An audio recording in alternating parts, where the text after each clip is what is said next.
Students, we are going with the political science class 11 lesson number 4 executive, right? Lesson number 4 executive. Now try to understand what is executive. Something, a special class has been defined. Now in this chapter it is very important chapter because these things you will be getting in the 12th standard, right? But before going to the 12th standard, we are dealing in the chapter number 4 in 11th standard. The question number 1 says, mention the qualification for a person to become president of India.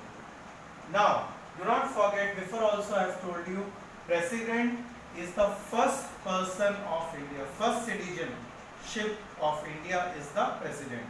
And Ramnath Kovind is the present president of India, right? Now, Ramnath Kovind is from which place?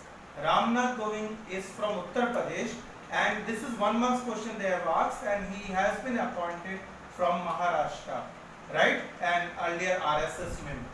Now, what are the qualifications to become the president, right? First is he should be citizen of India, or she should be citizen of India. We have Pratibha Patil, right? Earlier, and should be above 35 years age. So what mean by 35 years age? That means the person should be well mature. Person should be well mature, having good knowledge. So that's why it is mentioned that the person should be above 35 years age, should have political very much knowledge, as well as the influence of the people should not incur to him. Then should be qualified membership for the Lok Sabha, right? Should be qualified for the member and should not hold any office in the government. So this is very important. Whoever becomes the president must make sure that should not hold any office in the government sector. Like previously we have Abdul Kalam, who was the in charge for DRDO, then he changed and he later resigned from that job and he became over there. Now there is one more question comes over here, right? He should not be member of the legislature. So these are the terms that I will be telling you. You should be knowing it.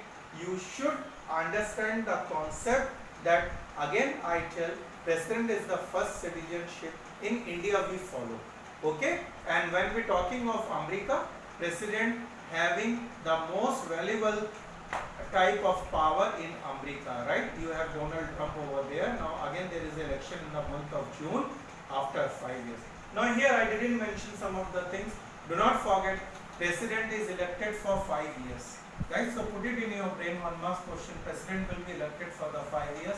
And president, in case if president is outside, he is in abroad or somewhere he is not well, then vice president will take care of all those things. And both are abroad or for some function they are not available, then the Chief Justice of India will have the full authority to observe this. So please understand, talk about what are the other powers, right? President has full rights to give any punishment to be pardoned. That means if a person has got any punishment, out of 1000 cases, he can reduce 1 punishment case, especially for the life imprisonment. So it matters a lot. When you go further, you will understand how the system works. And a president will elect the prime minister on the basis of the majority of the party. He will advise to the defense staff, and he is the main chief for the defense staff also. So please try to understand, he has lot of initiative to be done, and he will be a mature person to give the decision everything. So Army, Air Force, Navy, he is also the chief, and he will also appoint one more chief for the defense, which is very important. All the portfolios related to the Chief Justice of India and Supreme Court judges, he will appoint and he will give the oath to him. So all the ministers will work under him. He will be giving the supreme oath to all the people, and he is the supreme power of India. Okay? Kindly have a look on this. Thank you very much.